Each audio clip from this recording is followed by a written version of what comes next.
తెలుగువారి ఆత్మీయ వారధి టోరీలో సైన్స్ అవర్ కార్యక్రమానికి స్వాగతం. ఈ కార్యక్రమాన్ని మీకు సైన్స్ ఫర్ సొసైటీ మరియు Babu Gogineni humanists and rationalists ఇరీనా వారిని సౌజన్యంతో సమర్పిస్తున్నది గోవింద్ ఫ్రమ్ కాలిఫోర్నియా. నమస్తే అండి.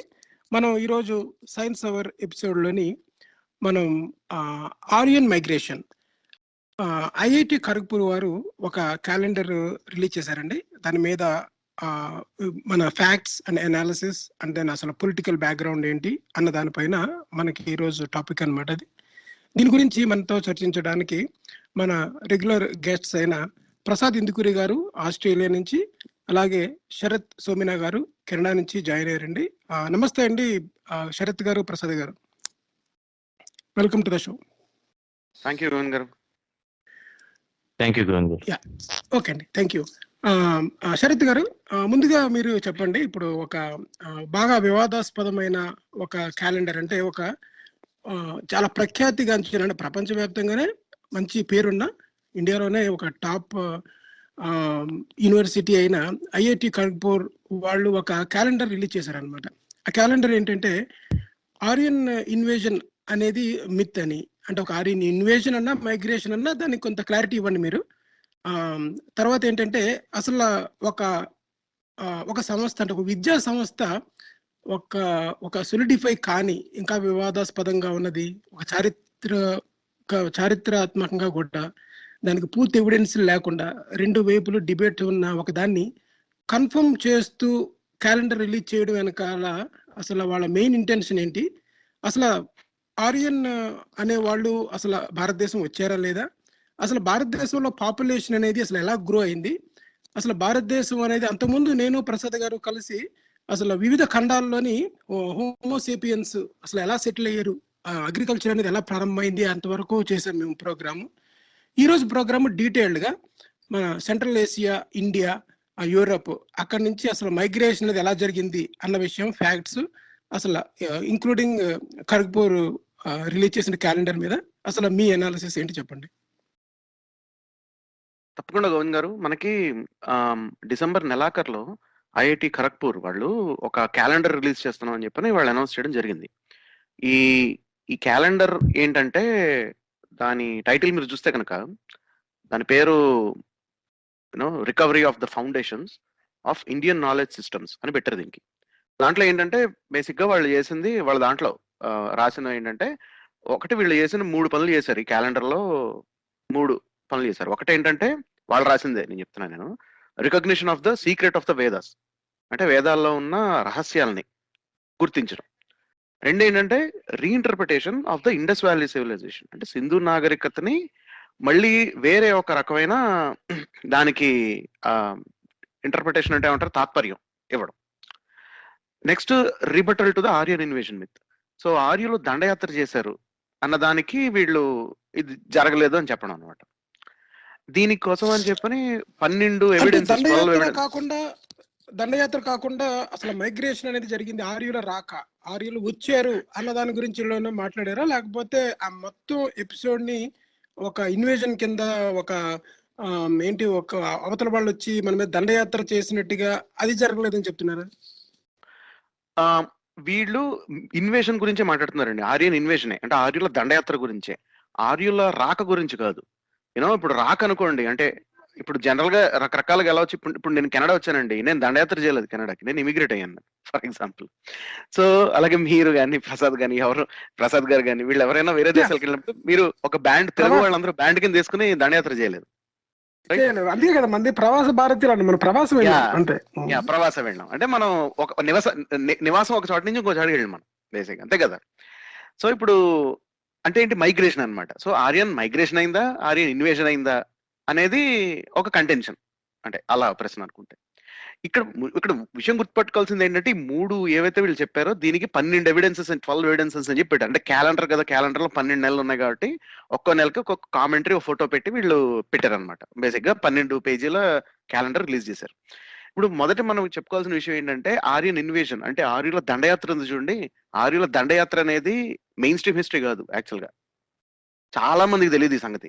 చాలా మంది ఏమనుకుంటారంటే, హిస్టోరియన్స్ అందరూ రాసేది ఆర్యుల దండయాత్ర గురించి రాస్తున్నారేమో అనుకుంటారు. కాదు, ఆర్యుల దండయాత్ర 1930లో రాశారేమో దాని గురించి, తర్వాత కొన్నాళ్ళు రాశారేమో, కానీ by and large Indian historians research కి వచ్చిన తర్వాత నుంచి దండయాత్ర అనేది దండయాత్ర చేశారనడానికి ఎవిడెన్స్ ఏం లేదు యాక్చువల్ గా. మెయిన్ స్ట్రీమ్ హిస్టారికల్ నేరేటివ్ కూడా దండయాత్ర కాదు. ఇన్ఫాక్ట్ యాక్చువల్ గా చూస్తే రాక ఉందని చెప్పనైతే ఉంది, అంటే మైగ్రేషన్ అయితే జరిగింది. You know there is no invasion. So వీళ్ళు ఏదో వీళ్ళు ఆర్యన్ ఇన్వేషన్ మిత్ అని చెప్పని వీళ్ళు 1930s లో ఐడియాని లేపి, కొలోనియల్ ఐడియా యాక్చువల్ గా అది ఆర్యన్ ఇన్వేషన్ అది, దాన్ని లేపి అది కూడా కొలోనియల్లో ఒక హిస్టారికల్ నేరేటివ్ కాదు, 3-4 వాటిలో ఒకటిది. దాన్ని మళ్ళీ రిబటల్ చేయడం ఏంటన్నది ఒక క్వశ్చన్. సో అంటే బేసిక్ ఇది ఏంటంటే భూమి బలపరుపుగా లేదని నిరూపించడం అనమాట. అంటే rebuttal to flat earth ideas అన్నట్టు. నిజంగా అంటే అదేదో భౌతిక శాస్త్రవేత్తల సవాల్ కాదు కదా అది, ఫ్లాట్ ఎర్త్ డిబంక్ చేయడం అనేది. అలాగే అలాంటప్పుడు ఒక నెల గ్యారంటీగా వీళ్ళు పుష్పక విమానం బొమ్మ వేసి ఉంటారా? ఇంకా స్టేజ్కి రాలేదు. బహుశా ఇంకో 2-3 ఏళ్లలో వేరే క్యాలెండర్స్ రిలీజ్ చేసినప్పుడు ఆ స్టేజ్కి వచ్చేస్తారేమో. దాన్ని ఏన్షియంట్ ఎయిర్ప్లేన్ అంటారేమో, చూడాలి. అవును, అది చూడాలి. ఇది ఇంకా ఎడిషన్ 1 ఇది, వెర్షన్ 1 ఇది. సో వెర్షన్ 3, వెర్షన్ 4లో ఇంటెలెక్చువల్ బేస్ ఇంకా టోటల్ గా అది వాట్సాప్ ఇంటెలెక్చువల్ బేస్ అయిపోతుందేమో కూడాను అన్న భయం అయితే నాకైతే ఉంది పర్సనల్ గా. బట్ ఎనీవే ఫస్ట్ ఒకటేంటంటే, ఈ మూడిట్లో ఒకటేంటంటే వీళ్ళు కొత్తగా రిబట్టలు ఏం చేయక్కర్లే. ఆర్యన్ ఇన్వేషన్ మిత్ అనేది అది మిత్ అని చెప్పని అన్నదే మెయిన్ స్ట్రీమ్ హిస్టరీ. ఇన్వేషన్ అనేది ఏమి జరిగిందనడానికి ఏమి యూనో ఏదో యుద్ధాలు జరిగినట్టు కానీ లేకపోతే ఏదో మెసాకర్స్ జరిగినట్టు కానీ ఆర్కియాలజికల్ ఎవిడెన్స్ ఏం లేదు ప్రస్తుతం వరకు. సింధు నాగరికత అంటే అక్బరు బాబరు దండయాత్ర చేసి వచ్చినట్టుగా చెప్తున్నారు వీళ్ళు. అంటే ఇక్కడ మెయిన్ పర్పస్ ఏంటంటేనండి, ఇప్పుడు అక్బరు బాబరు వీళ్ళందరూ కూడా మన వాళ్ళు కాదు, బయట నుంచి వచ్చారని చెప్పినట్టుగానే, అలాగే మన బ్రిటిష్ వాళ్ళు కానీ పోర్చుగీస్ వాళ్ళు కానీ మన దేశానికి వచ్చినట్టుగానే ఆర్యులు కూడా ఎక్కడ వచ్చారు అంటారేమో అన్న దానికి ముందుగానే ఇదంతా ఒక రకమైన ప్రిపరేషన్ అనుకుంటున్నాయి. అవును. కానీ అంటే ఒకటండి, ఇప్పుడు చూడండి, ఇప్పుడు నేను ఒకటి చెప్తానండి క్లియర్ గా. నేనైతే చిన్నప్పుడు హిస్టరీ నేను చదువుకున్న దగ్గర నుంచి తర్వాత మెయిన్ స్ట్రీమ్ హిస్టరీ బుక్స్ ఏ చదివినా సరే, నేను ఏన్షియంట్ ఇండియా హిస్టరీ చదివిన, రోమిలా దాపర్ రాసిన చదివిన, రోమిలా దాపర్ కాకుండా ఇండస్ వ్యాలీ సివిలైజేషన్ తాలూకా స్టడీస్ చేసిన వాళ్ళు, పీపుల్ లైక్ ఆస్కో పార్పోలా కానీ ఇలాంటి హిస్టారియన్స్, అంటే వీళ్ళందరూ ఇండియన్ వాళ్ళు కాదు, వీళ్ళందరూ మార్క్సిస్టులు కాదు, వీళ్ళందరూ ఒక పర్టికులర్ ఐడియాలజికల్ పొజిషన్ లో ఉన్నవాళ్ళు కాదు. జనరల్ గా ఇండియన్ హిస్టరీ, ఆర్కియాలజీ, అంటే హిస్టరీ అంటే నా ఉద్దేశం ఆర్కియాలజీ నుంచి, అంటే పురావస్తవకాల నుంచి తయారు చేసిన హిస్టరీ. దాంట్లో వాళ్ళు లిటరేచర్ కూడా యూజ్ చేసుకుంటారు. యాక్చువల్ గా ఇండియన్, అంటే మీరు చూస్తే కనుక ప్రాచీన భారత సాహిత్యం, అంటే లిటరేచర్ ని హిస్టరీలో వాడుకునే లిటరేచర్ లో ఋగ్వేదం ఉంది ఉదాహరణకి. అలా ఇంకా బుద్ధుడి తర్వాత రాసినవి ఉన్నాయి, ఇవన్నీ ఉన్నాయి యాక్చువల్ గా.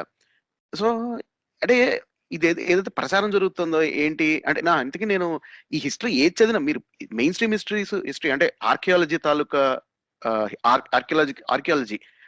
అవశేషాల నుంచి ఉన్న ఫైండింగ్స్ కానీ, లేకపోతే లిటరేచర్ ని ఆర్కియాలజీని ఇన్ కంజంక్షన్ చేసింది కానీ, అలాగే భాషా శాస్త్రం లింగ్విస్టిక్స్ దాన్ని బట్టి చేసింది కానీ, వీటిలన్నిటి 3 కలయిక కానీ, అలాగే ఈ మధ్య ఒక గత 10-15 సంవత్సరాల్లోగా వచ్చిన జెనెటిక్స్, జన్యు శాస్త్రం నుంచి వచ్చిన పాపులేషన్ జెనెటిక్స్ మీద జరిగిన అధ్యయనాలు దాని మీద చూసినా కానీ, ఇందులో ఎక్కడ దండయాత్రలు అనేది ఎక్కడ లేదు యాక్చువల్ గా.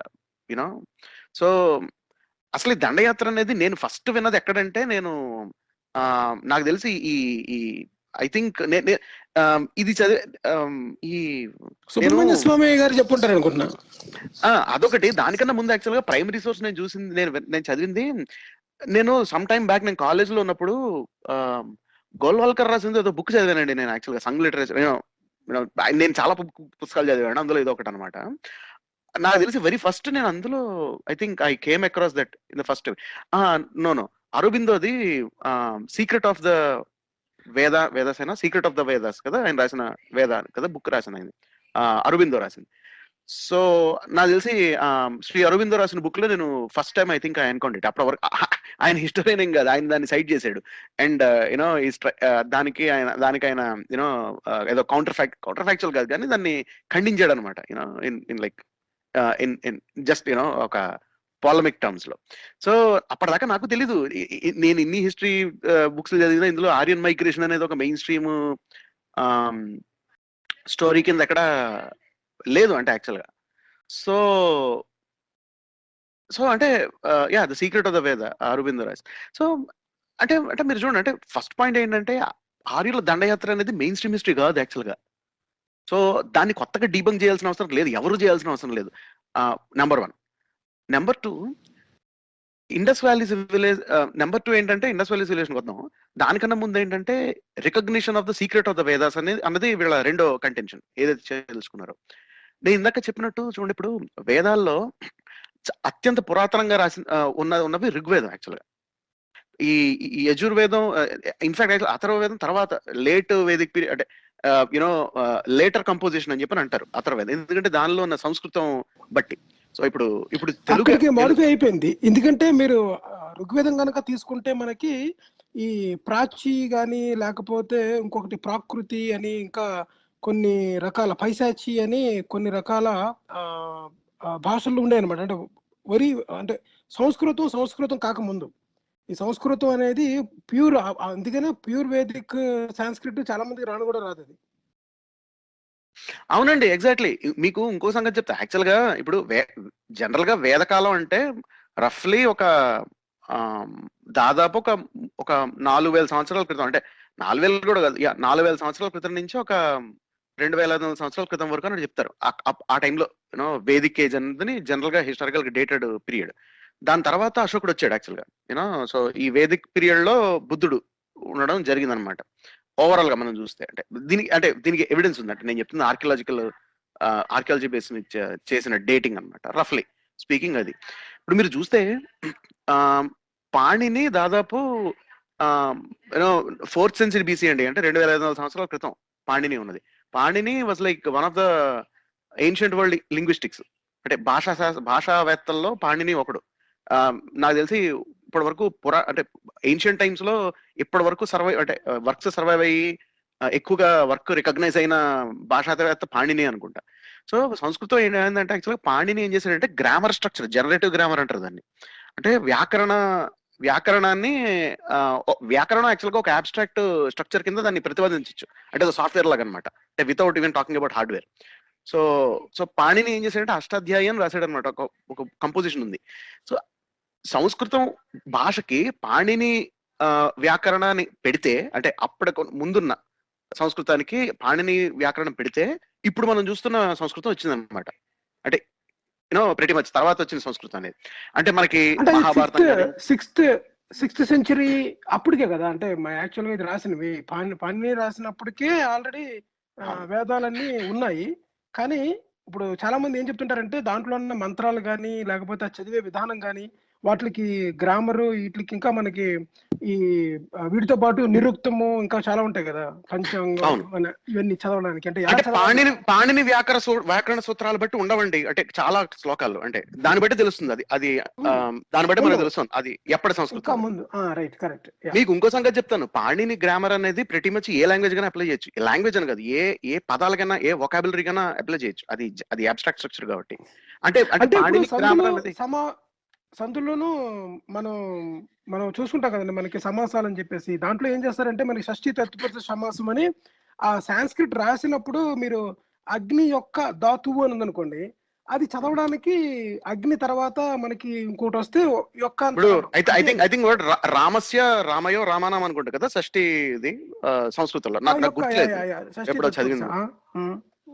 అంటే బహుశా రామస్య అంటే రాముడి యొక్క అనుకుంటా, ఐఎమ్ నాట్ షూర్. అంటే బట్ మనకి దాంట్లో మనకి తోడంతో అని ఉంటాయి కదండి, చతుర్థి విభక్తి అని, కొరకును కై అని, పంచమి విభక్తి అని ఉంటది కదా. కొరకు ఎవరు కొరకు చేశారు అంటే మనం వెబ్ ఎక్కడ ఉపయోగించాము, నామవాచకం ఎక్కడ ఉపయోగించాము, లేకపోతే సర్వనామం ఉపయోగించినప్పుడు ఎవరి చేత, అంటే ఆ సంస్కృతంలో రాసిన ఆ యజ్ఞం ఎవరు కొరకు చేయబడింది లేదా యజ్ఞమే బ్రహ్మ అని చెప్పినప్పుడు ఆ మాటల్ని మనం అర్థం చేసుకోవడానికి నిరుక్తం యొక్క హెల్ప్ తీసుకొని వాటిని యొక్క మనకి ఆ మీనింగ్స్ అర్థం చేసుకోవాలి. అందుకని దీన్ని స్టాండర్డైజ్ చేయడానికి పాణిని వ్యాకరణం రాశాడు అనమాట. ఎగ్జాక్ట్లీ. పైగా ఇంకొకటి, పాణిని వ్యాకరణం దేని రిఫరెన్స్ గా తీసుకున్నాడు రాసేయడం మనకు తెలియదు, నెంబర్ 1. ఎందుకంటే అప్పటి వరకు సంస్కృతం ఏదైతే ఉందో, అంటే మీరు వేదాలు, అంటే ఋగ్వేదం కానీ ఇట్లాంటి యజుర్వేదం కూడా కొంతవరకు మీరు సంస్కృతం చూస్తే దాంట్లో పాణిని వ్యాకరణ ఆ స్ట్రక్చర్ ఉండదు యాక్చువల్గా, జనరేటివ్ గ్రామర్ ఉండదు. సో జనరేటివ్ గ్రామర్ అనేది ఒక అబ్స్ట్రాక్ట్ థింగ్ యాక్చువల్గా. సో ఇప్పుడు మీకు ఇంకో గమ్మత్తైన విషయం చెప్తాను. మీరు ఇంతసేపు చూడండి తెలుగుని సంస్కృతాన్ని కంపేర్ చేశారుగా, షష్ఠి సత్ తత్పురుష అని చెప్పని. నిజానికి నన్నయ్య ఏం చేశాడంటే తర్వాత మామూలుగా తెలుగు ఏదైతే ఉందో అప్పటికి వాడుకలో మాట్లాడుతున్న మాటలు కానీ యాక్చువల్ గా తెలుగు ఒక ఇప్పుడు గోండ్కి యాక్చువల్ గా తెలుగు పదాలు చాలా ఉంటాయి గోండ్లో. సో యాక్చువల్ గా తెలుగు అనేది ఒక సెంట్రల్ ఈ డెక్కన్ రీజియన్స్ ఆ ప్రాంతాల్లో ట్రైబల్స్ అదొక ట్రైబల్ లాంగ్వేజ్ యాక్చువల్ తెలుగు అనేది ఒరిజినల్ గా పదాలు కానీ అన్ని. దానికి మీకు మీరు ఫినిష్ చేసిన తర్వాత మనం మెయిన్ లైన్ లోకి వచ్చేద్దాం. అంటే ఎవరు ఎప్పుడు వచ్చారో అది మనం ఫినిష్ చేసేస్తాం. ఇది యాక్చువల్ గా అంటే లాంగ్వేజ్ కొంచెం ఇంపార్టెంట్ పాయింట్ అనండి. ఇంతకీ నేను ఏం చెప్తున్నానంటే నన్నయ్య ఏం చేశాడంటే ఈ ఏదైతే ఈ తెలుగు ఉందో ముందు మాట్లాడుకుంటుంది దానికి ప్రతి మచ్ పాణిని వ్యాకరణ సూత్రాలు అప్లై చేస్తే ఇప్పుడు మనకున్న తెలుగు వ్యాకరణం అంటే వ్యాకరణంతో పాటు ఉన్న తెలుగు వచ్చింది. అందుకే తెలుగు వ్యాకరణం సంస్కృత వ్యాకరణం చాలా దగ్గర ఉంటుంది. అంటే ఇప్పటి మోడర్న్ కంపారిజన్ చేస్తే మీకు ఇంకా హిందీ గ్రామర్ తెలుగు గ్రామర్ అంత వెర్స్టైల్ గా ఉండదు, అంత ఎలాబరేట్ గా ఉండదు. ఎందుకంటే సంస్కృతం గ్రామర్ తెలుగు గ్రామర్ చాలా దగ్గరగా ఉంటుంది కాబట్టి. సో అంటే ఏంటి దాని అర్థం, ఇప్పుడు మీరు గోండు మీకు యాక్చువల్ గోండ్ డిక్షనరీలు ఉంటాయి, ఆన్లైన్ చూడొచ్చు మీరు. దాంట్లో చాలా పదాలు ఉంటాయండి, చిన్నోడు పెట్ట ఇలా తెలుగు పదాలు ఇవన్నీ. ఇంకోటి అంటే దేవనాగరి స్క్రిప్ట్ అనేది కూడా సాంస్క్రిట్ అడాప్ట్ చేసుకుంది. అంతకుముందు మనకి శారదా లిపి అని అది ఒక కాశ్మీరీ బెంగాలీ లిపి అనమాట ఈస్ట్ నుంచి. తర్వాత కొన్ని వాటిలో గుజరాత్ లోని మీరు సాంస్క్రిట్ దేంట్లో ఏ లాంగ్వేజ్ లో రాయొచ్చు మీరు. అంటే దానికంటూ ఒక ఓన్ అంటూ ఏమి లేదు. ఇప్పుడు పదాలని ఎలాగని రాయచ్చండి, జస్ట్ లైక్ హౌ ఇప్పుడు మీరు ఒక సార్టింగ్ ప్రోగ్రామ్ ని ఎలాగైతే C++ లో జావాలో ఇన్ని భాషల్లో రాయగలుగుతారో జస్ట్ లైక్ దట్. అంతే ఒక ఐడియాని కానీ లేకపోతే ఒక చెప్పే విధానాన్ని కానీ ఒక ఆల్గోరిథం గానో డిజైన్ కానీ రకరకాల భాషల్లో రాసినట్టే గ్రామర్ కూడా అంతే. అంటే మామూలు మాట్లాడుకునే భాష కూడా అంతే. ఇంకో బెస్ట్ ఎగ్జాంపుల్ ఏంటంటే ఈ నార్త్ ఇండియన్ సింగర్స్ ఎవరైనా వచ్చినప్పుడు మన ఇప్పుడు న్యూ జనరేషన్ వాళ్ళు తెలుగు స్క్రిప్ట్ రాయకుండా ఇంగ్లీష్ లో రాసుకుంటారు, తెలుగుని కూడా ఇంగ్లీష్ లో రాసుకుని పాడతారు. అవును, ఇంగ్లీష్ లో రాసుకుని పాడతారు. ఎందుకు మన పాడతీగా గుర్తుంది ఒకసారి అందరూ ఈ అమెరికాలో ఉన్న ప్రవాస భారతీయులతో చేశారు. అందులో వాళ్ళందరూ ఇంగ్లీష్ లో రాసుకుని పాడేవాళ్ళు తెలుగు, కానీ లిరిక్స్ పర్ఫెక్ట్ గా పాడేవాళ్ళు. అంటే అవును, కరెక్ట్. ఫనెటిక్స్ అలా డెవలప్ అయింది. మా అమ్మాయి కూడా ఏమన్నా శ్లోకాలు కానీ ఏమన్నా ఈ పాటలు ఏమైనా పాడితే మొత్తం ఇంగ్లీష్ లో రాసుకుంటది అన్ని. ఇప్పుడు నేను తెలుగు సరిగా రాయలేనండి. అంటే నాకు తెలుగు సెకండ్ లాంగ్వేజ్, అంటే స్కూల్లో చదువుకున్నాను, హిందీ ఫస్ట్ లాంగ్వేజ్ నాది. సో తెలుగు నేను ఎప్పటికీ ఫాస్ట్ గా రాయలేను, అంటే రాస్తాను కానీ చాలా స్లోగా అవుతుంది నాకు తెలుగు రాయాలంటే చేత్తో. So but that's not handicap అండి. సో ఇంతకీ రెండో పాయింట్ అది అంటే ఏంటంటే ఈ రహస్యాలు అని చెప్తున్నవి ఏవైతే ఉన్నాయో, అంటే వేదాల్లో రహస్యాలు మేము బయటికి తీసుకొచ్చాం, అదే దాన్ని రికగ్నైజ్ చేస్తున్నాం అన్నది ఉందో అది లార్జ్లీ అది. సో అది అంత హిస్టారికల్ గా అంత సిగ్నిఫికెన్స్ ఉన్నది కాదు విషయం. అంటే ఎందుకంటే ఏమీ లేదు కదండి. రహస్యం అంటే ఇప్పుడు ఫర్ ఎగ్జాంపుల్ ఒక ట్రెజర్ హంట్ ఉందనుకోండి, రహస్యం అంటే ఏంటి, ఒక నిధి రహస్యం ఉందనుకోండి, అది రహస్యం అంటాం. ఒక philosophical thought is not a secret. పైగా దానికి గుర్తింపు ఇవ్వడానికి ఉంది. ఇప్పుడు ఉదాహరణకి ఋగ్వేదం అనేది, ఋగ్వేదంలో చాలా ఋగ్వేదం చదివితే మీకు దాంట్లో రకరకాల తెగల గురించి, వాళ్ళ మధ్యన యుద్ధాల గురించి, కొన్ని బ్యాటిల్స్ గురించి, అలాగే కొంతమంది ఈ ట్రైబల్ ఈ తెగల్లో ఎవరెవరైతే నాయకులు ఉన్నారో వాళ్ళ పేర్లు ఇవన్నీ ఉంటాయి. కురుక్షేత్ర యుద్ధం లాంటిదే దాంట్లో కూడా జరుగుద్ది, సేమ్ ఎగ్జాక్ట్ గా. అందులో కూడా జోదం జరుగుతుంది, జోదంలో ఓడిపోతారు అన్నమాట. ఓడిపోతే వాళ్ళ భార్యని తీసుకెళ్లిపోతారు వాళ్ళు. అప్పుడు జోదం అనేది ఎంత చెడ్డదో చెప్పడానికి వాళ్ళ భార్యలు చెప్తుంటారు అనమాట. సో ఎగ్జాక్ట్ గా మనకి మహాభారతంలో అటువంటి సన్నివేశమే ఉంటుంది. అంబేద్కర్ గారు ఏం చెప్తారంటే, ఒకవేళ ఇది చూసే ఇదే ఇన్స్పిరేషన్ అయి ఉంటుంది మహాభారతం రాయడానికి అని చెప్పుంటారు. మొత్తం యాజ్ ఇట్ ఈజ్ గా స్టోరీ అంతా అలాగే ఉంటుంది. అంటే మీరు చూడండి, ఇప్పుడు ఆడవాళ్ళని ఎరగా వేసిన తర్వాత యుద్ధాలు జరగడం అనేది ప్రతి మచ్ చాలా కల్చర్స్ లో ఉన్న స్టోరీస్ కూడా ఉన్నాయి. అంటే ఏమంటే మన హనీ ట్రాప్ అంటాం అదని. ఇప్పటికీ జరుగుతున్నాయి హనీ ట్రాప్. ఈ మధ్య కొంతమంది అరెస్ట్ చేశారు, హనీ ట్రాప్ చేస్తున్నారు. సో అంటే మీరు అంటే ఓవరాల్ గా ఏంటంటే, అంటే స్టోరీ టెల్లింగ్ లోను పురాణాలు అంటే ఎప్పుడో రాసిన కథల్ని పురాణాలు అంటారు, అది పేరు అంతే. ఇప్పుడు రాసిన కథల్ని సాహిత్యం అంటారు. తేడా అంతకన్నా తేడా లేదు, ఎప్పుడు రాశారు అన్నదే. కానీ ఇవన్నీ ప్రతి మచ్ స్టోరీ టెల్లింగ్, మనుషులు చేసిన స్టోరీ టెల్లింగ్ లో భాగాలు ఇవన్నీ. ఇప్పుడు ఒకటండి, ఇప్పుడు స్టోరీ టెల్లింగ్ అనేది అంటే లైక్ మైథాలజీ స్టడీస్ అనేది ఉంది, అంటే దాన్ని కూడా స్టడీ చేస్తారు, అది ఒక సెపరేట్ టాపిక్. అందులో సైకలాజికల్ ఎలిమెంట్స్ చాలా ఉంటాయి. They bring all these things, cultural, psychological అప్పటి సామాజిక పరిస్థితులు అర్థం చేసుకోవడానికి కూడా పురాణం యొక్క సాహిత్యం ఉపయోగపడుతుంది.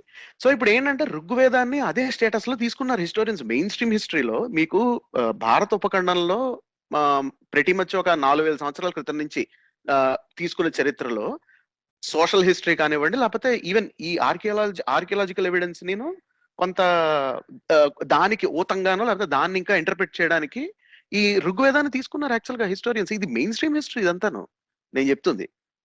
సో కొత్తగా వీళ్ళు గుర్తింపు దేనికి ఇస్తున్నారు? సీక్రెట్స్ ఆఫ్ ద వేద అంటే ఏ రహస్యాలు గుర్తింపు ఇవ్వాలి వీళ్ళు? నాకు అర్థం కాదు. కొత్తగా ఐఐటి ఖరగ్పూర్ వాళ్ళు వచ్చేసి అంటే ఇది ఓన్లీ నేటివ్ అంటే ఇక్కడ ఈ భూభాగంలోనే పుట్టింది. ఈ భూభాగంలో పుట్టిన దాంట్లోనే మనకి ప్రపంచంలో ఉన్న ఎన్నో రకాల థాట్ ప్రాసెస్ కి పునాది ఇక్కడి నుంచే లభించింది అని చెప్పడానికి అనమాట. అట్ ద సేమ్ టైం కానీ అది హిస్టారికల్ ప్రాజెక్ట్ కాదు, అది సుప్రమసీ ప్రాజెక్ట్. అది ఆధిపత్యం ప్రాజెక్ట్. అది అది హిస్టరీ కాదు, హిట్లర్ ప్రాజెక్ట్. ఎగ్జాక్ట్లీ అది నాజీ జర్మనీ వీళ్ళ తరహా చేసిన ప్రాజెక్ట్ అది.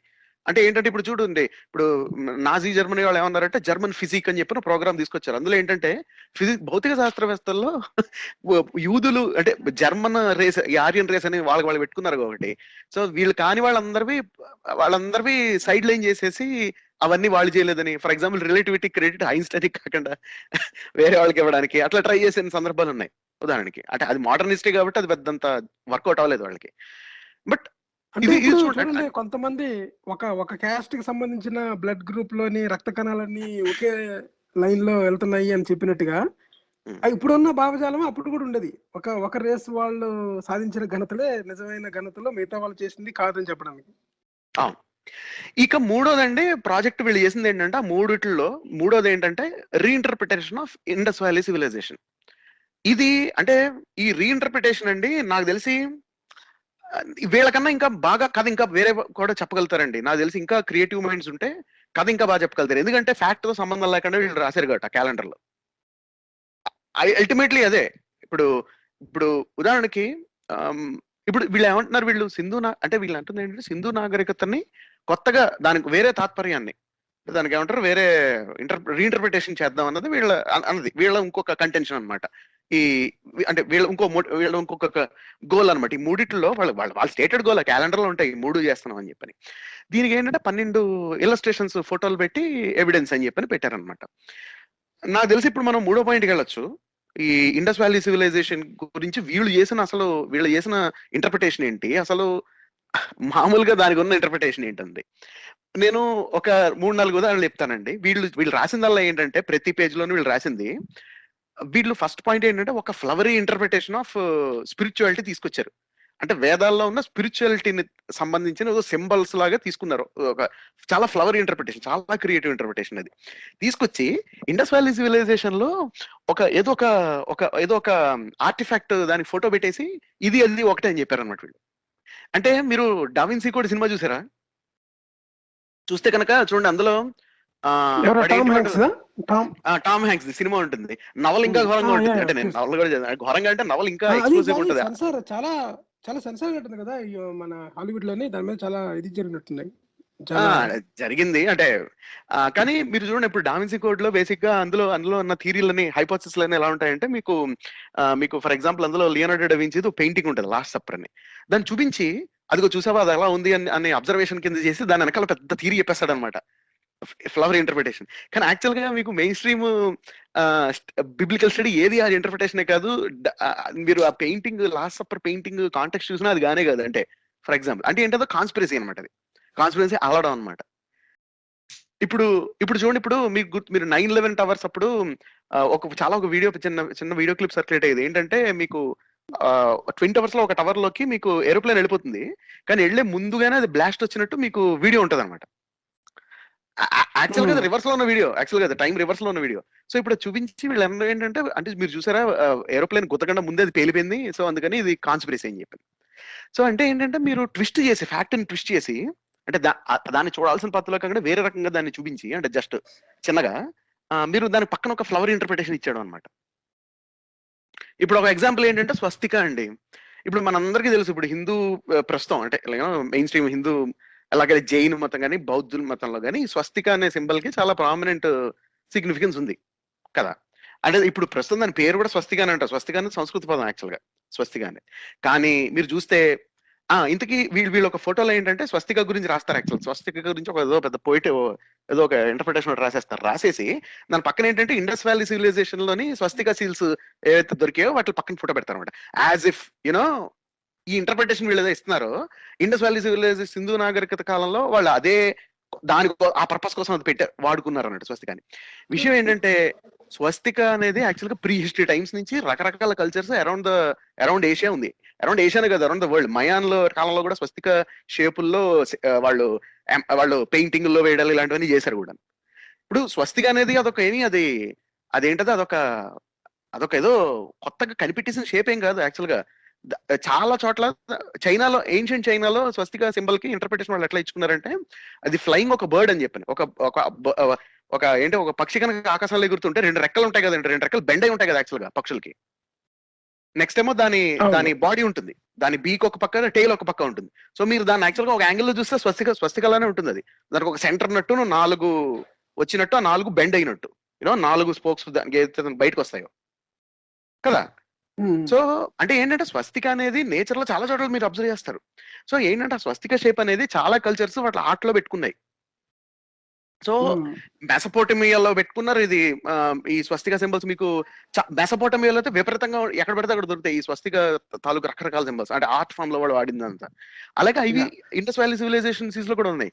అది చూపించి అది వేదిక్ కల్చరే అంటే అని అర్థం ఉందంటే ఎంత ఫ్లవర్ ఇంటర్ప్రిటేషన్ చూడండి. ఇంకోటి చూడండి, యాక్చువల్ గా ఈ హరప్పా, మొహంజదారో, ఇండి వ్యాలీ సివిలైజేషన్ తవ్వకాలన్నీ జరిపింది అంతా బ్రిటిష్ వాళ్ళే. యాక్చువల్ గా బ్రిటిషర్స్ వచ్చినప్పుడు వాళ్ళ అండర్ లో జరిగిన హిస్టరీని బయటికి తీసి చెప్పాలి అని చెప్పినప్పుడు ఆపోజిట్ అసలు అవన్నీ బయట పడలేదు అనుకోండి, అసలు ఎప్పటికీ తవ్వలేదు అనుకోండి, అవన్నీ పాకిస్తాన్ లో ఉండిపోయినాయి అనుకోండి ఫర్ ఎగ్జాంపుల్.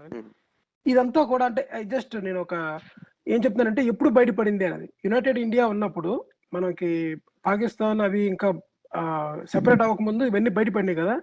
వాటి పాకిస్తాన్ సెపరేట్ అయిపోయిన తర్వాత ఇవన్నీ బయటపడినాయి అనుకోండి, అప్పుడు ఇదంతా ఆరిజిన్ అంతా పాకిస్తాన్ లో అవుతుంది కదా. పొలిటికల్ గా చాలా ఇన్కన్వీనియంట్ గా ఉండేది. చాలా ఇన్కన్వీనియంట్ గా ఉండేది, ఎందుకంటే మీరు ఎలా క్లెయిమ్ చేసుకుంటారు మీరు మాదని. ఇప్పుడు అది అంటే ముందు దొరికింది కాబట్టి అఖండ భారత్ అయింది, లేకపోతే అఖండ పాకిస్తాన్. రైట్, అవును. యా, మీరు మెయిన్ ఈ పార్ట్ కంటిన్యూ చేయండి. మనకి ఏమన్నా కాల్స్ వచ్చినా తీసుకున్నా, ప్రసాద్ గారు కూడా ఏమైనా యాడ్ చేస్తారేమో.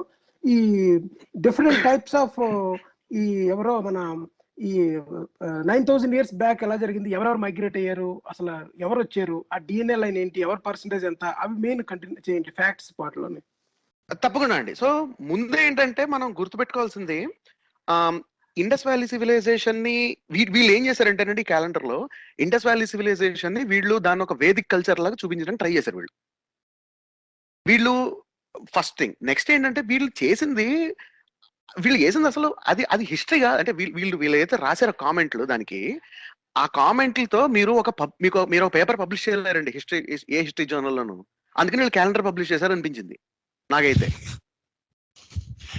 ఇప్పుడు ఫ్లాట్ ఎర్త్ థియరీ ఉందనుకోండి, దాని గురించి మీరు ఎక్కడ మెయిన్ స్ట్రీమ్ ఫిజిక్స్ జర్నల్లో మీరు ఎక్కడ పబ్లిష్ చేయలేరు కాబట్టి మీరు బయట కాన్స్పిరసీ కింద డాక్యుమెంటరీ తయారు చేస్తారు కదా కొంతమంది, అట్లా అనిపించింది నాకైతే. అంటే దీన్ని ఒక వాట్సాప్ ఫ్లైర్ కింద తీసుకొచ్చా. ఇప్పుడు వాట్సాప్ లో చూడండి, ఎందుకంటే మీరు దాన్ని అన్ని కూడా పీర్ రివ్యూడ్ జర్నల్ లో వచ్చిన ఆర్టికల్స్ ఏం కాదు, ఓన్లీ వాట్సాప్ గ్రూపుల్లోనే సర్క్యులేట్ చేస్తారు. అలాగే క్యాలెండర్ ఇంటింటికి సర్క్యులేట్ చేసాం అనుకోండి, దీని మీద ఎవరు పీర్ రివ్యూ అవ్వలేరు అనమాట. కానీ వాళ్ళు చెప్పాలనుకున్న ఏదైతే థియరీ ఉందో దాన్ని అందరు మనసుల్లో చెప్పించచ్చు కదా, ఒక రిపీటెడ్ ఇన్స్టిట్యూట్ నుంచి ఇది వచ్చింది అని చెప్పడానికి. సో అదే మెయిన్ ఆబ్జెక్టివ్ అయి ఉండొచ్చు. అంటే వీళ్ళకి ఫస్ట్ పాయింట్ ఏంటంటే వీళ్ళకి ఒక కోహెసివ్ హైపోథెసిస్ కూడా లేదు. వీళ్ళు రాసింది ఏంటంటే బేసిక్ గా ఇప్పుడు వీళ్ళు రాసింది ఏంటంటే ఇండస్ వ్యాలీ సివిలైజేషన్ లో సెలెక్ట్ గా ఒక 3-4 తీసుకున్నారండి ఆబ్స్ట్రాక్ట్ షేప్స్, స్వస్తిక లాంటిది కానీ, లేకపోతే చక్రాలు ఉన్నది కానీ. ఇప్పుడు సర్క్యులర్, ఇప్పుడు ఇది ఇంకా ఘోరంగా ఉంటది, మీకు సర్క్యులర్ మోషన్ లాగా ఉన్నది ఒకటి ఉంది, ఒక ఆర్టిఫెక్ట్ దొరికింది వాళ్ళకి. దాన్ని పట్టుకుని వీళ్ళు అది కాలచక్రం అంట, వేదాల్లో రాయబడిన కాలచక్రం అని చెప్పాను. నేను అర్థం ఉంది, ఇది ప్రవచనాల కన్నా ఘోరంగా ఉంది ఇది అంటే. అండ్ దీనికేమో ఐఐటి ఖరగ్పూర్ ట్యాగ్ పెట్టి, ఒకవేళ ఇంకా మీరు దీంట్లో ఇంకా చాలా దారుణంగా ఏమన్నాయంటే law of space time causation, అంటే as if it is a space time, మన ఐన్స్టీన్ చెప్పినట్టుగానే ఇవి లా ఆఫ్ అని చెప్పారు. అంటే ఇవన్నీ ఏంటి, ఇవన్నీ అంతకుముందు వేదాల్లో ఉన్నాయని చెప్తున్నారా, లేకపోతే రియల్ గా అటువంటి లా ప్రపోజ్ చేశారు? Is it close to the scientific ఏంటి థియరిటికల్ గా మన ఒక ఫిజిక్స్ లానా, ఏంటిది స్పేస్ టైం కాజేషన్ అంటే? ఏం లేదు, వీళ్ళు ఇలా ఆఫ్ స్పేస్ టైం కాజేషన్ అనే దాన్ని నువ్వు పెట్టుకుని దానికి ఏదో ఇంటర్ప్రిటేషన్ ఇచ్చి ఫస్ట్ దాన్ని పొగిడారు ఆ ఫోటోలో. ఆ రోజు ఆ మంత్ మార్చో ఫిబ్రవరిలోనో పెట్టినట్టున్నారు ఇది ఆ దాన్ని పొగిడి దాని తర్వాత పక్కన ఒక ఇండస్ వ్యాలీ సివిలైజేషన్ లో నుంచి ఒక ఫోటో పెట్టేసి యాజ్ ఇఫ్ ఇది అది ఒకటే అన్నట్టు అనమాట ఇంటర్ప్రిటేషన్. అది వీళ్ళు చేసింది. వీళ్ళు reinterpretation of Indus valley civilization అంటే వీళ్ళు మరీ దారుణంగా రాశారు. మనం చిన్నప్పుడు స్కూల్లో కవి హృదయం అని చెప్పి ఏది పడితే అది రాసేవాళ్ళం కదండి. ఆకాశం బ్లూగా ఉందని రాశాడు అనుకోండి కవి, మనం అంటే వాడి మనసులోని భావాలు చెప్తోంది. అలాగే బ్లూ అనేది సముద్ర నీలాన్ని ఇంకా ఒకటి కాదు కదా, ఇష్టం రాసేవాళ్ళం మనం కవి అంతే కదండి. ఇప్పుడు వీళ్ళు అదే రాశాడు. బాగా అమ్మాయిని ఒక అబ్బాయి ఐ లవ్ యూ చెప్పినా ప్రేమించినా సరే ఆ ఆహ్లాదకరమైన మనసుతో బయటకు వచ్చినప్పుడు ఎంతో చక్కగా కనిపిస్తాయి, వర్షం కానీ తొలకరి చినుకులు కానీ.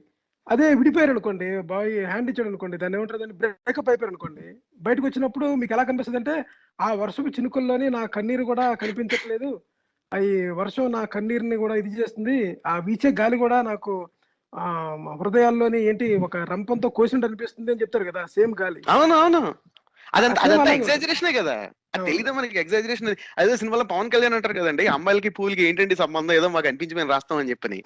అంతే, అంతకన్నా ఏం కాదు అంతకన్నా.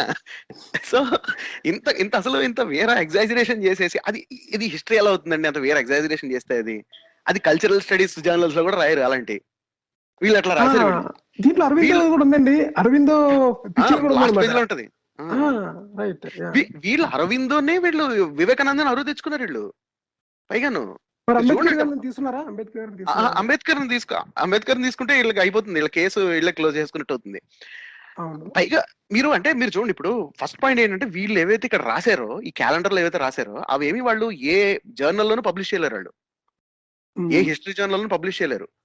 సో అందుకని వీళ్ళు ఎవడమైనా అక్కడ పబ్లిష్ ఎందుకు అవ్వదంటే ఇదంతా అసలు చాలా ఫన్నీగా ఉంటుంది అంటే, ఇది చాలా ludicrous way of looking at history అనే సంగతి అందరికి ఆ ఏరియాలో పనిచేస్తున్న వాళ్ళందరికీ తెలుస్తుంది. మనకి ఒక కాల్ యాడ్ అయిందండి, ఆ కాల్ మీరు కంటిన్యూ. హలో, హాయ్ అండి. హలో, వినీల్ అండి. చెప్పండి. మీరు చేసే కృషి చాలా అమోఘం అండి. కానీ యాక్చువల్గా 99% మన వాళ్ళంతా భారతదేశంలో ఉన్నదంతా ఇలిటరసీ అండి. అంటే ఇలిటరసీ ఇన్ ద మీన్స్ చదువుతారు కానీ ఒక లాజిక్ లేదు అంటే ఒక శాస్త్రీయ దృక్పథంతో ఆలోచించే వాళ్ళు చాలా తక్కువ మంది ఉంటారు. నేను మాట్లాడినప్పుడు ఏమంటారంటే కోరికలు ఏమి ఉండకూడదు అంటారు, మళ్ళీ అది కోరిక కావాలంటారు. అన్ని వాళ్ళు మాట్లాడే వాటిలోనే అసలు సరైన తర్కం అంటూ ఏమి ఉండదు. అంటే తెలియదండి, ఫిలాసఫీ అంటే మీనింగ్ తెలియదు. ఫిలాసాఫికల్ గా చాలా మంది ఈ మధ్యన ఎలాంటి వాదన చేస్తున్నారంటే, వేదాలు అనేవి అవి ఓన్లీ బుక్స్ మాత్రమే అనుకుంటారు మీరు. ఆ బుక్స్ కనుక మీరు అంటే అది it is not a text book అంటే, చాలా మంది ఎవరో బుద్ధి లేని వాళ్ళందరూ కూడా వేదాలను ఎత్తుకెళ్ళిపోయారు అనుకుంటా. నిజంగా కనుక అది బుద్ధి లేని విషయం అయితే విష్ణుమూర్తి మత్స్యావతారం ఎత్తాల్సిన అవసరం ఏంటి? అవును. ఇప్పుడు అది బుక్ అనుకుందాం అనుకోండి, వేదాలు అనేవి వేదాలు అనేవి అప్పటి వరకు రాయలేదు అన్నప్పుడు, అదంతా మౌఖికంగానే జ్ఞానంలో ఉన్నప్పుడు how can someone steel that knowledge? అసలు అసలైన హైందవ సనాతన ధర్మంలోనే వాళ్ళు ప్రశ్న వేయండి అనేది, దేవుడిని చేరుకోండి, దేవుడికి రంగు రూపు రుచి ఏమీ లేదు అని అంటారు వాళ్ళు. లేదు అని అసలు ప్రశ్న వేస్తేనే సహించుకోలేరు, కోపం వచ్చేస్తుంది, ఎక్కడ లేని ఫ్రస్ట్రేషన్, కోపం. అప్పుడు టెంపుల్స్ ఉన్నాయని దేవుడికి ఆకారం కల్పించే కదండి, రంగు రుచి లేనప్పుడు ఆల్మోస్ట్ అల్లాలా ఉండాలి.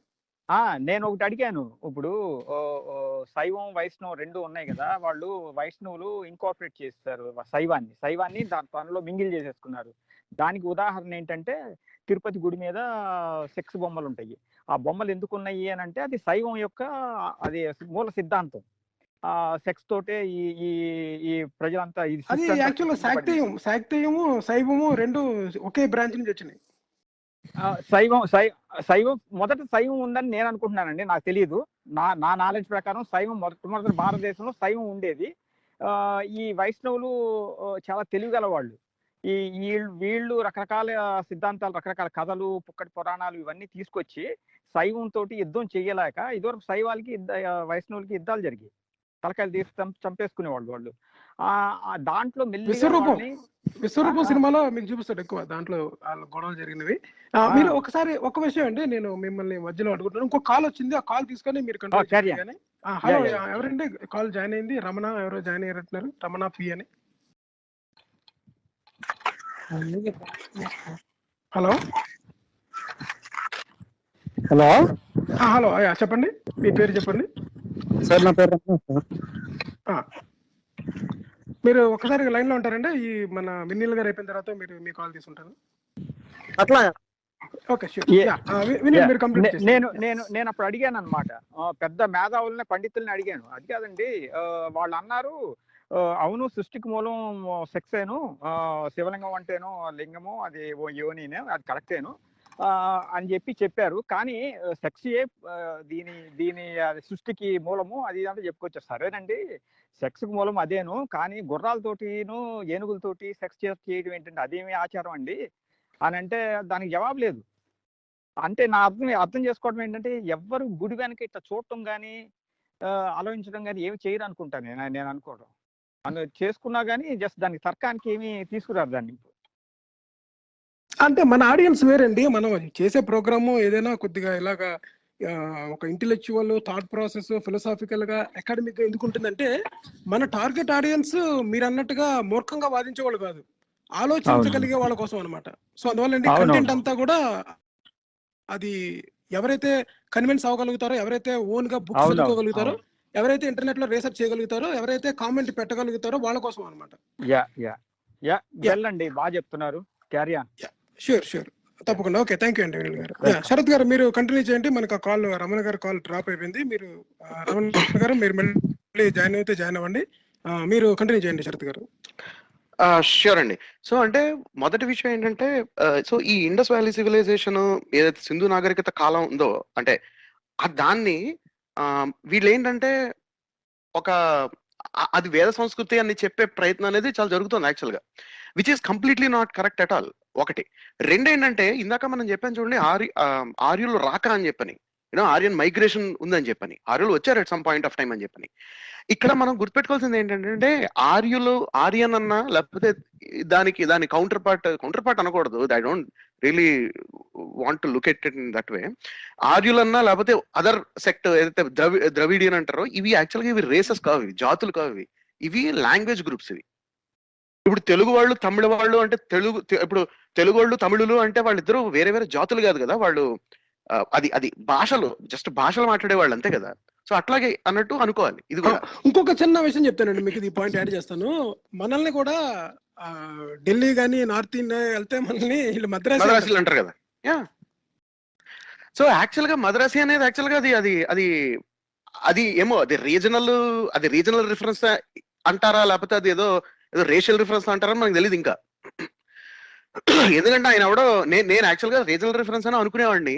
ఆయన ఎవడో తరుణ్ విజయ్, ఆయన పేరేంటి, ఆర్ఎస్ఎస్ బ్యాక్గ్రౌండ్ నుండి బీజేపీలో ఉన్నాడు ఆయన. యాక్చువల్గా ఆయన సెంట్రల్ గవర్నమెంట్ లో కూడా చేస్తాడు ఆయన అదేదో దాంట్లో అన్నాడు కదా, మాకు అన్ని జాతుల వాళ్ళు కావాలి, అంటే we don't have racism in India, we live with South Indians అన్నాడు ఆయన టీవీలో. అవును, నల్లగా ఉన్నా అదే డార్క్ నల్లగా ఉన్నా అనలేదు ఆయన. అంటే నల్లగా ఉన్నా, లేకపోతే మీసాలు ఉన్నా, లేకపోతే లావుగా ఉన్నా, ఇదేం లేదు. ఆయన అన్నది ఏంటంటే, we are not racist and we don't have problem of racism in India, for example we live with South Indians అన్నారు. అవును, అంటే నాకు తెలియదు. ఎప్పుడు మాట్లాడినా సరే ఉయ్యను ఉపయోగించకూడదు, అయ్యను ఉపయోగించాలి. అంటే వాళ్ళు ఒక్కళ్ళైతే సింగిల్ అవుట్ అయిపోతారు, వాళ్ళని తిడతారు. వి అంటే మందిలో, వీళ్ళు నలుగురులో నారాయణ అయిపోతారు. రైట్. అంటే నాకు తెలీదు, ఎందుకంటే యాక్చువల్ గా ఈ సౌత్ అంటే నిజానికి అంటే వీళ్ళంతా ఒక వేరే జాతి అని, అంటే సౌత్ ఇండియన్ అంటే ఇది సౌత్ ఇండియన్ వేరే జాతి అన్నది నేను అదే విన్నాను. నేను యాక్చువల్గా నేను యాక్చువల్గా ఎగ్జాజరేట్ చేయట్లేదు, వరకు నేను వినలేదు. నేను ఈ తరుణ్ విజయ్ చెప్పేదాకా యాక్చువల్గా అంటే మద్రాసీలు అంటే వాళ్ళు ఒక రీజనల్ గా, లేకపోతే ఒక రీజనల్ గ్రూప్ కిందను ఏదో ప్రెజుడిసెస్ ఆ టైప్ లో ఉంటాయని అనుకున్నాను. కానీ అది యాక్చువల్గా యాక్టివ్ గా ఒక వేరే టైపు రేస్ అన్ని, అంటే ఏదో ఆఫ్రికన్లు, ఇండియన్లు అట్లాగా అన్న ఒక కన్స్ట్రక్ట్ ఉందన్న సంగతి అప్పుడే తెలిసింది నాకు. ఓహో, ఇలా కూడా ఉందా అని చెప్పి. సో అంటే మీరు చూడండి, అంటే ఇప్పుడు ఇది ఒకటి. రెండో ఆస్పెక్ట్ ఏంటంటే, ఇప్పుడు ఈ ఆర్యులందరూ, అంటే ఈ ఆర్యన్ లాంగ్వేజ్ మాట్లాడే తెగ ఏవైతే ఉందో, వీళ్ళందరూ ఇండిజినస్ గా వచ్చారు అన్నది ఇంకో క్లెయిమ్ అనమాట దీంట్లో. అంటే ఈ ప్రాజెక్ట్ లో ఒక పార్ట్ అది. దీన్ని ఇండిజినస్ ఆరియన్ థియరీ అంటారు దీన్ని యాక్చువల్ గా. అంటే అంటే దీని ప్రకారం ఏంటంటే ఈ ఎవరైతే అంటే ఈ ఇండో యూరోపియన్ లాంగ్వేజ్ వీళ్ళు ఇండో యూరోపియన్ లాంగ్వేజ్ అని కూడా అంటారండి దాన్ని, సంస్కృతం అంటారు దాన్ని. యాక్చువల్ గా సంస్కృతం అనేది one of the Indo European languages. Actual గా సంస్కృతంతో పాటు వేరే ఇండో యూరోపియన్ లాంగ్వేజెస్ కూడా ఉన్నాయి. వీటిలన్నిటికీ యాక్చువల్ గా మీకు లాంగ్వేజ్ స్టడీస్ లో, లింగ్విస్టిక్ స్టడీస్ లో దీనికి మాతృభాష కూడా ఉంటుంది, మూల భాష. దాన్ని ప్రోటో ఇండో యూరోపియన్ అంటారు, దాన్ని పిఐఈ అంటారు దాన్ని. దాని మీద అసలు చాలా రీసెర్చ్ ఉంది. మీకు యాక్చువల్ గా క్రెడిల్ ఆఫ్ సివిలైజేషన్ అంటే మీకు మొట్టమొదటి నాగరికతలు జనరల్ గా ఇరాన్ ఆ ప్రాంతాల్లో వచ్చారంటారు. యూనో సుమేరియా దాన్ని ఏమంటారు, దాన్ని ఫెర్టైల్ క్రెసెంట్ అంటారు దాన్ని. అక్కడ వెరీ ఫస్ట్ యాక్చువల్ గా అగ్రికల్చర్ లో చాలా పంటలు పండాయి ప్రిడామినెంట్లీ, అది వేరే టాపిక్ కానీ. బట్ అక్కడ నుంచి మీకు రకరకాల చోట్ల మైగ్రేషన్స్ అయ్యాయి, ఏషియాలోకి మిగ్రేషన్స్ అయ్యాయి. మీకు టువర్డ్స్ కాస్పియన్ సీ అయింది, కాస్పియన్ సీ దగ్గర నుంచి మళ్ళీ ఏషియాలోకి వచ్చాయి, మళ్ళీ ఇండియన్ సబ్ కాంటినెంట్ వచ్చిన మైగ్రేషన్స్ ఉన్నాయి, మళ్ళీ యూరోప్కి వెళ్ళిన మైగ్రేషన్స్ ఇవన్నీ ఉన్నాయి. ఇవన్నీ మైగ్రేషన్స్, ఇవన్నీ ఏంటంటే వీళ్ళందరూ దీనంతా ఈ ఇండో యూరోపియన్ ఏదైతే మైగ్రేషన్స్ జరిగాయో దీని వెనకాల చాలా పెద్ద లింగ్విస్టిక్ స్టడీ ఉంది బ్యాకింగ్. అంటే వీటిలన్నిటికి ఈ భాషలన్నీ యాక్చువల్ కన్స్ట్రక్ట్ చేయొచ్చు మీరు.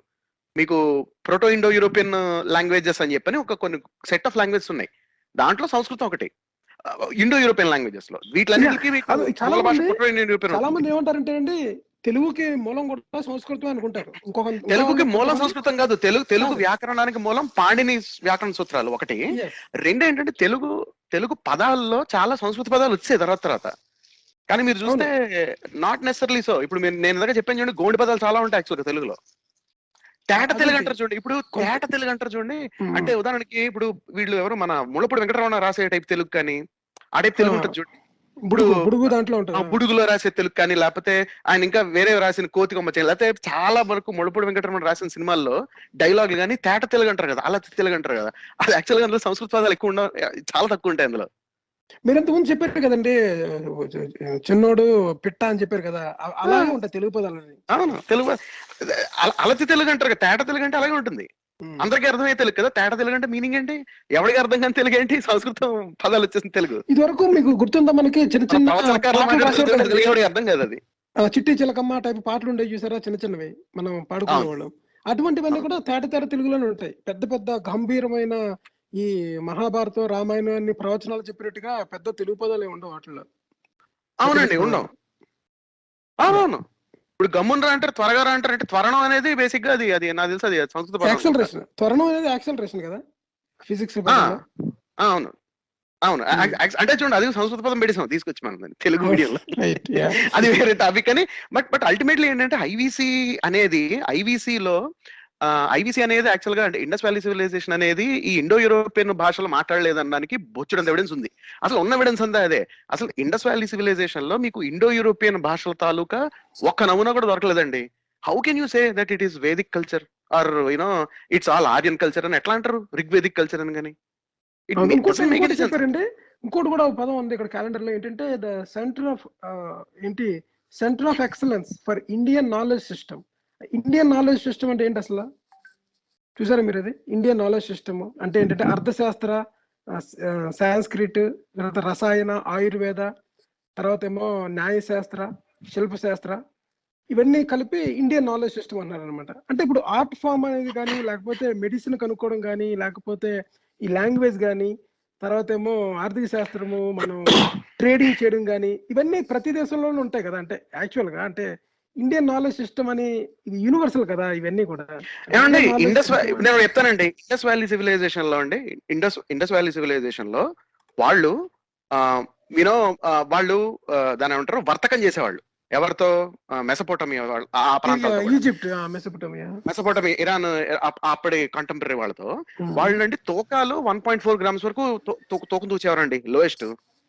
అది ఇండియన్స్ నాలెడ్జ్ కాదా? అంటే ఆయుర్వేదమేనా? అంటే ఐ డోంట్ అండర్స్టాండ్. అంటే ఇప్పుడు ఐవీసీ వాళ్ళకి బోల్డ్ మెటలర్జీ ఉండేదండి, కాల్చిన ఇటుకలతో ఇల్లు కట్టుకోవడం ఉంది. టౌన్ సిటీ ప్లానింగ్ ఉంటుంది చూసారా మనకి, ఏది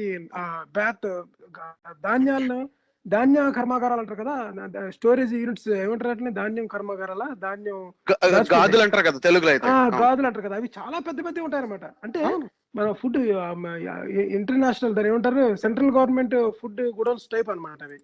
మళ్ళీ తర్వాత కామన్ బాత్ ఉండేదండి. మొహంజదారోలో పెద్ద ఆ, కామన్ బాత్ ఉండేది. కరెక్ట్. ఇప్పుడు మనం యాక్చువల్ గా ఇప్పుడు నీళ్లు కూడా షేర్ చేసుకోకూడదు వేరే కులంలో అన్నది అంటే మీరు చూసారా అంటే వ్యత్యాసం అంటే you see the difference right. Common right గా రైట్. జనాలందరూ ఒక చోట స్నానం చేయడానికి నీళ్లు కూడా అసలు ముట్టుకుంటే అది మైల్ అయిపోతుంది అన్న టైపు అవునవును ఆలోచిస్తానికి అవును. డిఫరెన్స్. ఆ, అంటే ఇప్పుడు rich people and poor people class ఉండొచ్చేమో తప్ప అందరూ కలిసి ఒకటే ఆయన క్యాస్ట్ సిస్టమ్ ఉండకపోవచ్చు. అప్పుడు ఉన్నట్టు ఏమీ లేవు అసలు సాక్షి ఆ టైంలో.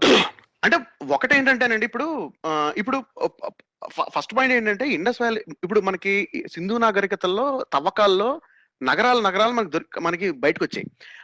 మీరు చూస్తే కనుక నగరాల్లో ఏవైతే వాడారో అర్బన్ ప్లానింగ్ మీరు అన్నట్టు కానీ లేకపోతే ఏదైతే కన్స్ట్రక్షన్ స్టైల్లో వాడారో అది కానీ అట్లాంటివి మీకు అవేమి ఇండియన్ సైన్స్ కాదా అంటే అంటే అవి ఇండియన్ నేను ఏదండి ఇప్పుడు ఈ Indian body of knowledge centre of common excellence అదో అంటారు కదా, సెంటర్ ఆఫ్ ఎక్సలెన్స్ అని చెప్పి సిఓఈ. ఈ సెంటర్ ఆఫ్ ఎక్సలెన్స్ లో మరి ఇవేం లేవు కదా. అంటే వీళ్ళకి దీని గురించి ఏం తెలియదు. అంటే యూనో ఇది ఎంత డీటెయిల్ లో వీళ్ళు చేశారు అన్నది. కానీ ఇప్పుడు నేను ఒక ఎగ్జాంపుల్ చెప్తానండి.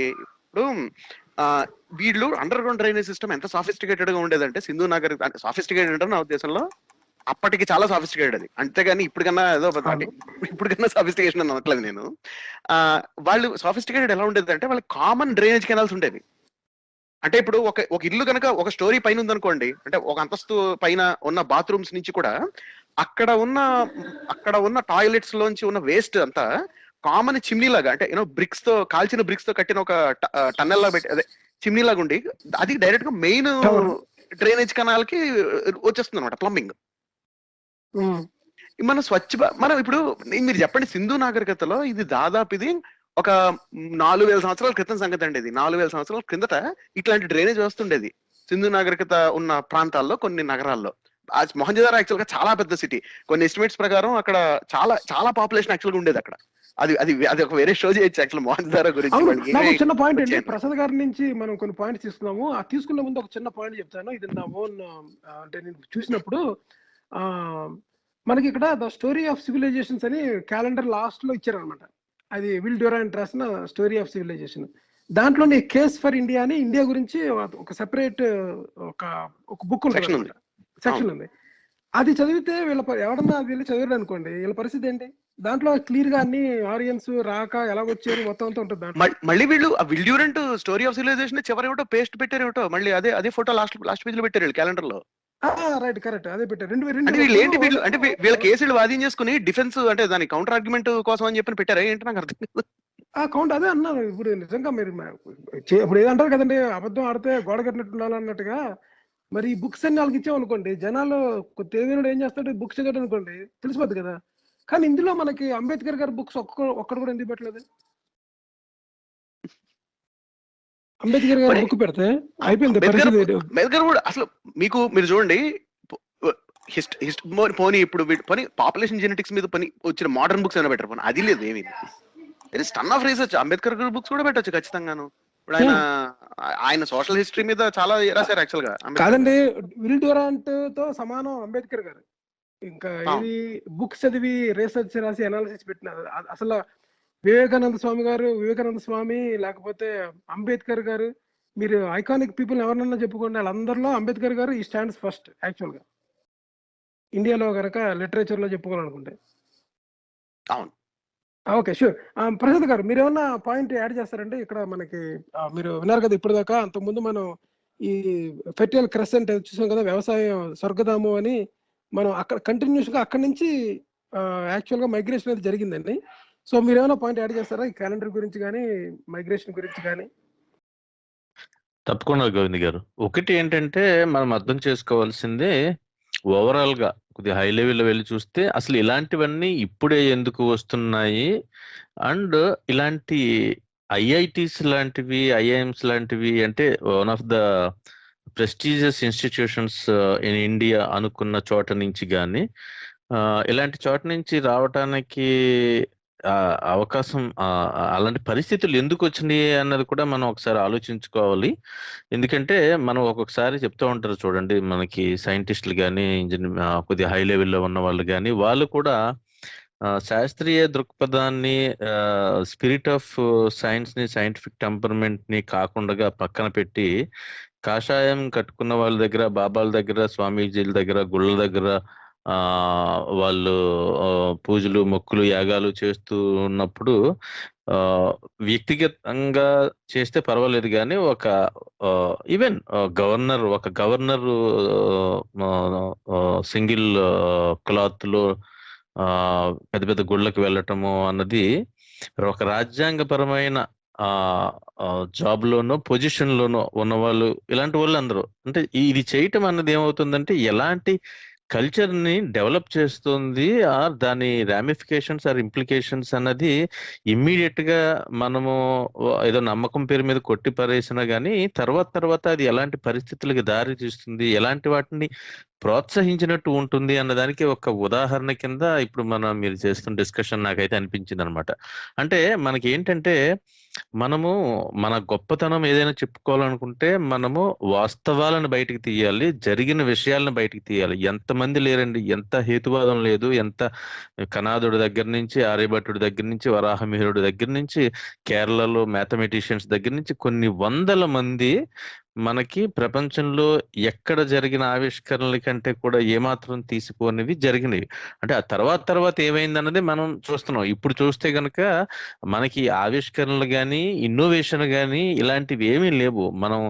మనకి అంతా ఇన్నోవేషన్ అంతా యూరోప్ లోనో, అమెరికాలోనో ఎక్కడో మాత్రమే ఎందుకు జరుగుతుంది అని చూస్తే గనక మన విద్యా వ్యవస్థలో మనం చదువుకున్న దాంట్లోని ఎంతవరకు చదువుతున్నాం, దేనికి చదువుతున్నాం, అది ముందుకు తీసుకెళ్ళటానికి ప్రశ్నించుకుంటూ ముందుకు వెళ్తున్నాడా, లేదంటే మార్కుల కోసమో, ఒక ఇన్స్టిట్యూట్ లో ర్యాంక్ కోసమో, ఒక కాలేజీలో సీటు కోసమో మాత్రమే చదువుతూ ఏదో 4 జీతం డబ్బులు వచ్చేలాగా సెటిల్ అయిపోవటం అన్న దృక్పథంతో ఎక్కువ మంది ఉండటం కూడా కారణం ఇలాంటిదేనేమో అనిపిస్తుంది. సో అది చాలా విచారించదగ్గ విషయము. దీనికి ఇందాక చెప్తున్నట్టు మనము నిజంగానే ఒక ఐడెంటిటీ క్రైసిస్ తోటో మనది ఏదో ఉంది అని చెప్పుకోవాలనుకుంటే అన్డినయబుల్ గా ఫ్యాక్ట్స్ తీసుకురావాలి. మనకి ఆర్కియాలజికల్ ఎవిడెన్సెస్ తీసుకురావాలి, లింగ్విస్టిక్ కల్చరల్ ఎవిడెన్సెస్, లేదంటే మన మన మన గ్రంథాలు, మన మత గ్రంథాలు, లేదంటే మన సంస్కృత గ్రంథాలే కాకుండా దాన్ని సపోర్టింగ్ గా ఉన్నవి, లేదంటే దాన్ని కాంట్రడిక్ట్ చేస్తే అలాంటి విషయాలు దాంతో చర్చించుకుని ఎస్టాబ్లిష్ అయిపోయినవే మనకి చాలా ఉన్నాయి. ఇందాక అన్నట్టుగా మనకి అంబేద్కర్ గారు ఎంత పెద్ద హిస్టోరియన్, ఆయన ఎన్ని పుస్తకాలు ఎంత డీటెయిల్ గా రాశారు. బౌద్ధం దగ్గర నుంచి ఆయన సైన్సే కాదు, సోషల్ సైన్సెస్ కాదు, హ్యూమనిజమే కాకుండా, కాన్స్టిట్యూషనే కాకుండా ఆయన రిలీజియన్స్ మీద కూడా చాలా డీటెయిల్డ్ గా చదివి ఎన్నో పుస్తకాలు చదివి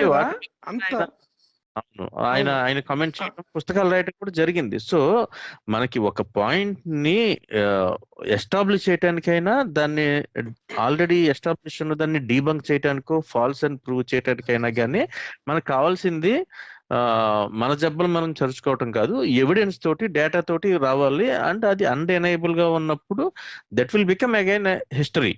హిస్టరీ ఎప్పుడు కూడా మారుతుంది. సైన్స్ మారినట్టే హిస్టరీలో కూడా తప్పులు లేదంటే పొరపాట్లు ఉండొచ్చు. It can also update. అంతేగాని మేము అనుకున్నది ఏదో కొన్ని అర్థం కానివి, కొన్ని సీక్రెట్ లాగా ఉన్నాయని ఎక్కడో 4-5 సింబల్స్ ని, కొన్ని బొమ్మల్ని కొంతమంది ప్రముఖులు గత 100-200 సంవత్సరాల్లో ఉన్నటువంటి వ్యక్తుల, కొద్దిగా ఫేమస్ వ్యక్తుల యొక్క కొటేషన్స్ ని తీసుకుని వచ్చి క్యాలెండర్ లో వేసినంత మాత్రాన అది చరిత్ర కాదు అని వాళ్ళు తెలుసుకోవటం మంచిదండి. థ్యాంక్ యూ అండి ప్రసాద్ గారు.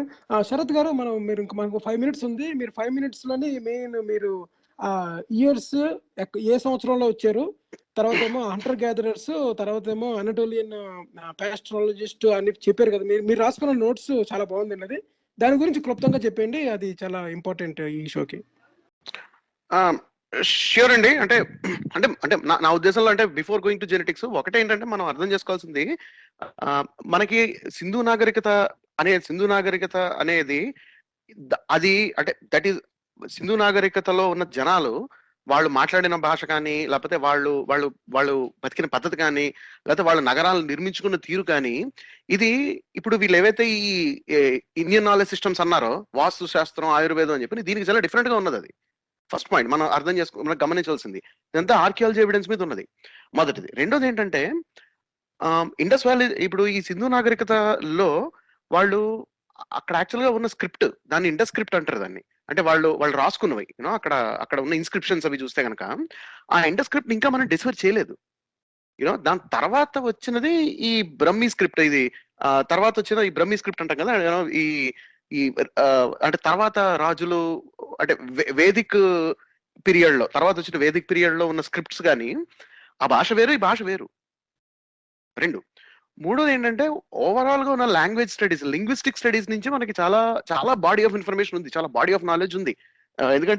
ఎందుకంటే మనకి లింగ్విస్టిక్ స్టడీ అనేది కేవలం ఇండియాలోనే చేయట్లేదు, రకరకాల చోట్ల నుంచి చేస్తున్నారు కాబట్టి ఈ సంస్కృతం అనే భాష అనేది పూర్తిగా ఇండియాలో ఇండిజినస్ గా ఒరిజినేట్ అయింది అనేది చాలా లాఫబుల్ స్టేట్మెంట్ అది. ఎందుకంటే అంటే అది ఎట్లా ఉందంటే అందరూ జీవ పరిణామాల నుంచి వచ్చారు, మనుషులు మాత్రం సెపరేట్ గా వచ్చారు అన్నట్టు ఉందన్నమాట క్లెయిమ్. It's ridiculous. అంటే it doesn't even fit with the body of knowledge of linguistic studies. So ఇప్పుడు ప్రోటో ఇండో యూరోపియన్ అంటే ఇండో యూరోపియన్ భాషల్లో సంస్కృతం ఒకటి. అలా ఇండో యూరోపియన్ లాంగ్వేజెస్ అన్నిటికీ మూల భాష ఇంకోటి ప్రోటో ఇండో యూరోపియన్ అని చెప్పని.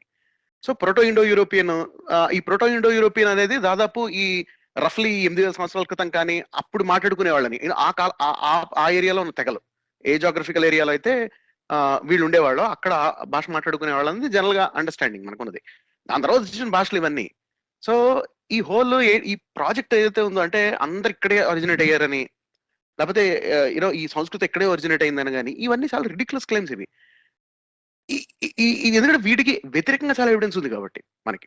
So this is what we have to understand. అంటే లింగ్విస్టిక్ అనాలిసిస్ బట్టి చూస్తే, కేవలం లాంగ్వేజ్ స్టడీస్ అండ్ ఆర్కియాలజీ బట్టి చూస్తే మనకి ఇండస్ వ్యాలీ సివిలైజేషన్, సింధు నాగరికతలో వాళ్ళు మాట్లాడుకునే భాష కానీ వాళ్ళకున్న సంస్కృతి కానీ ఇవి this is somewhat different from the Vedic culture. This is somewhat different అండి. This is completely different from Sanskrit అనేది మనకు అర్థమవుతుంది. అండ్ ఇండస్ స్క్రిప్ట్ అనేది డిసిఫర్ చేసినప్పుడు మనకి ఇంకా సమాచారం తెలుస్తుంది దీని గురించి. ఇది నెంబర్ 2. ఇది మనకు ఖచ్చితంగా గుర్తుపెట్టుకోవాల్సిన అంశం అనమాట ఇది. సో ఈ ఇండిజినస్ ఆరియన్స్ అని ఎవరైతే సుబ్రహ్మణ్యం స్వామి కానీ ఇలాంటి వాళ్ళు చెప్తారో ఇవన్నీ నాన్ సెన్సికల్ ఐడియాస్ ఇవన్నీ. ఇవి ఎక్కడ వీటికి ఎవిడెన్స్ లేదు, వీటికి వ్యతిరేకంగా ఎవిడెన్స్ ఉంది. యాక్చువల్ గా ఉన్న బాడీ ఆఫ్ నాలెడ్జ్ లో ఎక్కడ ఫిట్ కూడా కావు. అంటే ఇదేదో పోన్లే హైపోథసిస్, ఇది ఇంకా అన్ప్రూవెన్ హైపోథసిస్ ఎంటర్టైన్ చేయడానికి కూడా లేదు. అట్లాంటి ఆ మాత్రం స్టేటస్ కూడా లేని ఐడియాస్ ఇవన్నీ. సో ఇది మనం గుర్తుపెట్టుకోవాలి. ఇక నెక్స్ట్ ఏంటంటే జెనెటిక్స్. నాది ఇంకా అంటే మనకు 3 minutes ఉంది. నా ఉద్దేశాలు ఏంటంటే జెనెటిక్స్ అనేది అది మనం సెపరేట్ చేయాలి. అంటే యాక్చువల్గా ఇప్పటి వరకు ఉన్న ఇండియన్ పాపులేషన్ జెనెటిక్స్ మనకి ఏం చెప్తుందని చెప్పని, కానీ మనకి స్థూలంగా తెలిసే అంశాలు ఏంటంటే కొన్ని యాక్చువల్గా యూనో మనకి సోషల్ హిస్టరీ అంబేద్కర్ గారు లాంటి వాళ్ళు రాసిన వాటితో రెజనేట్ అవుతాయి. ఫర్ ఎగ్జాంపుల్ యాక్చువల్గా ఒక ఐడియా ఏంటంటే ఇప్పుడు అంటే మనకి తెలుస్తుంది ఏంటంటే మన జెనెటిక్ పూల్స్ చూస్తే కనుక చిన్న జెనెటిక్ పూల్స్ అంటే స్మాల్ పాపులేషన్స్ ఉన్న లార్జ్ కలెక్షన్ అని చెప్పని మనకు అర్థమవుతుంది. యాక్చువల్ గా జెనెటిక్ స్టడీ నుంచి మనకు అర్థమవుతున్న విషయం. మీకు గుర్తుంది అంబేద్కర్ గారి statement, India is you know collection of groups of caste అని చెప్పని. I think I'm paraphrasing exactly ఆయన అన్నది, బట్ ఆయన అన్నది కూడా కులాల సమూహం అని చెప్పని అన్నారు కదా ఆయన. So you know it resonates right. Genetics present population మీద ఉన్నది ఐడియా. ఒకళ్ళెవరు ఆర్టికల్ రాశారండి దీని మీద, here is unicorn presented by Indian Institute of Technology అని రాశారు అనమాట. అంటే మీకు దాంట్లోనే ఏమంతా తీసుకొచ్చారు జూన్ మంత్ అనుకుంటా, జూన్ లో ఉంది అది. జూన్ మంత్ లోని వాళ్ళ ఎవిడెన్స్ ఏంటి తెలుసా, ఈ ఋగ్వేదంలో దీని ప్రస్తావన ఉంది కనుక, ఇది హిందూ వ్యాలీ సివిలైజేషన్ లో దొరికింది కనుక మనం ముందు నుంచి కొన్నామని. అంతే, అదే లాజిక్. సంస్కృతం ఇప్పుడు అంటే మన స్వస్తిక సింబల్ ఎంబ్లం ఉంది, దానికి ఫ్లవర్ ఇంటర్ప్రిటేషన్ ఇచ్చారు యాక్చువల్గా వీళ్ళు. ఆ ఋగ్వేదంలో ఉన్నదానికి కూడా ఫ్లవర్ ఇంటర్ప్రిటేషన్ వీళ్ళు ఇచ్చింది. ఎగ్జాక్ట్లీ. అండ్ ఆల్సో ఏంటంటే రాసేసి వీళ్ళు అది సరిపోయిందని చెప్పడం. అంతే. అది కాకుండా చూడండి అసలు ఎవిడెన్స్ ఏమి లేదు దీంట్లో. పెంగ్విన్ డిక్షనరీ ఏమి రాసింది, అదే విధంగా నేషనల్ జియోగ్రాఫిక్ స్కాలర్స్ ఏం చెప్పారు, వాళ్ళు ఏం చెప్పారు, హిందూ వ్యాలీ సివిలైజేషన్ లోని యూనికార్న్ అనేది ఒక పవర్ కి సింబల్ అని, అంటే ద పవర్ ఆఫ్ కమ్యూనిటీ, అంటే సింబల్ ఆఫ్ పవర్ అని. అంతే. అంత మాత్రాన అది డజంట్ ఎగ్జిస్ట్. అది ఒకవేళ అది ఉండి రాసుకోవచ్చు కదా. ఇది మీరు ఇది ఎలా ఉందంటే మన తెలుగులో సామెత ఉంది కదా, నల్లగా ఉన్నాడు అందరూ నమ్మగుడు అన్నట్టుంది. అంటే ఎగ్జాక్ట్లీ కట్టుకుంది మా ఆవిడ అంటుంది కదా. ఎగ్జాక్ట్లీ ఎర్రకోకుండా మా ఆవిడ అన్నట్టుంది. అదే లాజిక్ అండి ఇది. అంటే అంటే మనం ఏదో జోక్ గా అంటే చెప్పినా మనకి, బట్ అదే లాజిక్ ఇది. అది ఎంత Same ridiculous logic, claim, exactly. అదే లాజిక్ ఇది కూడా. ఇదే లాజిక్. ఎందుకంటే యూనికార్న్ యాక్చువల్ గా మనకి ఈ రేషనలిస్ట్ లో ఎక్కువగా ఉపయోగించేది యూనికార్న్ ఎగ్జాంపుల్. అంటే మనం చెప్తుంటాం కదా, అంటే how can you prove that unicorn exist. Invisible pink unicorn అనేది ఒక రైట్, కరెక్ట్. ఐడియా. షూర్. మనం ఎందుకు వచ్చినట్టు అంటే మనం ఆల్మోస్ట్ 9 అయింది. సో మనం ఇంకా మనం ఇంకా కాల్ డ్రాప్ చేద్దాం ఇంకా. సో థ్యాంక్ యూ శరత్ గారు అండ్ ప్రసాద్ గారు.